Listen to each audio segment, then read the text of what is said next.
Three main things you should know about bike tires. Once you learn about this, you'll become a master of choosing the right rubber for your beloved bike. So we're gonna just cover that, but let me simply take the opportunity to thank you for the 3,000 subscribers that we just hit right now while I was uploading the previous video. Thanks for that, guys. I'm 100% focused on cycling and my YouTube channel, so you can expect even more from this. Now let's get back to the topic. Those three main things are quite easy, and once you understand it, you will know how much to pay for the tire and what kind of the tire will really suit your riding style. The first thing is the bead. Is the bead foldable or is the bead wired?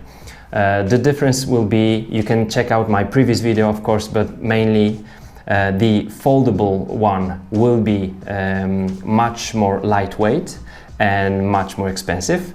So the wired one with the steel wire inside the bead, it will be heavier and less expensive. Actually, the cheapest tires will have the wired version, and there is no advantage of like better traction or so on. I haven't noticed that, so it's just a matter of price and the weight of your tire. The second one is the density of the structural part of your tire, the casing here. So let's call it the skeleton. The density here will be called TPI or EPI. I'm going to explain to you that just in a second. And the third one will be the hardness or softness of the tread of the rubber here. So let's go to the second one, which is the density of the casing. If we look at the schwalbetires.com, you know this model probably, most likely, Racing Ralph, that's the tire for cross-country racing. And for example, we can see that this one comes only as a folding bead, so the lighter and the more expensive one. And here it stands EPI. Let's just click this one, and it says ends per inch, most commonly called threads per inch, so TPI. TPI or EPI is the same thing. And it indicates the density of the carcass fabric. What that basically means that the more density we have, like the more TPIs we see on our tire, the more density the casing has, thus allowing for a lighter tire, allowing also for more comfort and maybe also better grip on the tire, and less puncture resistance, because often when we just when we read that it makes for a higher quality of the tire, we think, okay, I want to have like the highest quality of the tire because I hate getting flats.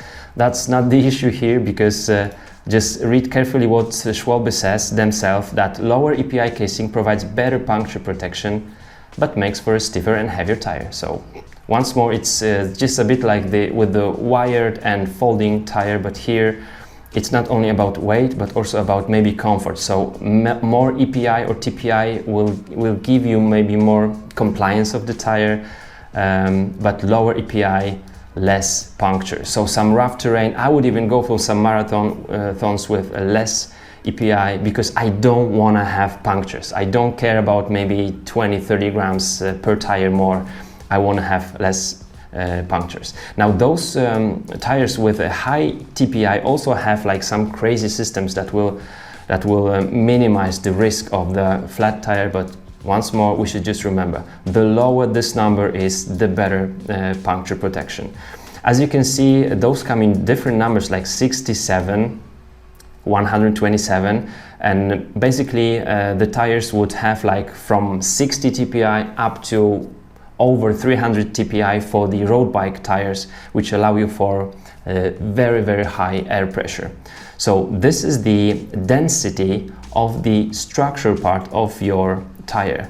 Now let's talk about the third one, which is the hardness or softness of the rubber of our tread. Now we can see on the maxis.com some information about, for example, 60A compound and 70A compound. Basically, it means that 70A is harder and 60A is softer. Maxis would simply call it like 70A is a hard compound and 60A is a soft compound. What's the difference? The 70A, so the harder compound, will usually be less expensive, will have less rolling resistance, but also less traction.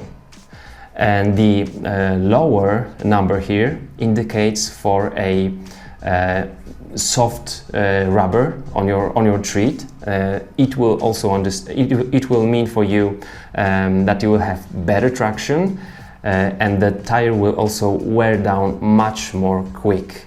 So for durability, longevity, you can go for 70A, for example, so the harder one, because the softer one will just wear down in a much more quick way. So these are those three things. Once more, wired or foldable, more or less density, right? The less density, the more flat tires protection, but also maybe less comfort and more weight. And here on the rubber, the harder the rubber is, the longer it will survive, the more long life it will have, but also less traction. That means less traction for you. It's very nice how the Schwalbe explained that. They use a triple compound MTB. That means that on the one tire they will have different hardness of the rubber on different places. This one is Pace Star, Trail Star and Verge Star. Basically, let's just skip this one because this one will be like in the middle. This one is for cross country, so you wanna be quick, you wanna have grip, but you wanna also be more economic. You don't want to lose too much power for the rolling resistance. And this one is for downhill. You have to have a grip. So what's the difference here? For example, on the Space Star for XC, which is cross country racing, we have the base here that will give you easy rolling base. That's the layer here, the blue one. And then we have medium and soft. Fast center is here, medium, and soft is grippy shoulder. What that means? The center here is like harder, and those knobs here on the sides are more soft. So here those will not wear down that much and will have better lower rolling resistance, and those knobs here on the sides will just have better grip. Now if we look at the downhill one, there is a huge difference. Base is the same, like the blue one, but here super soft center and extremely soft side.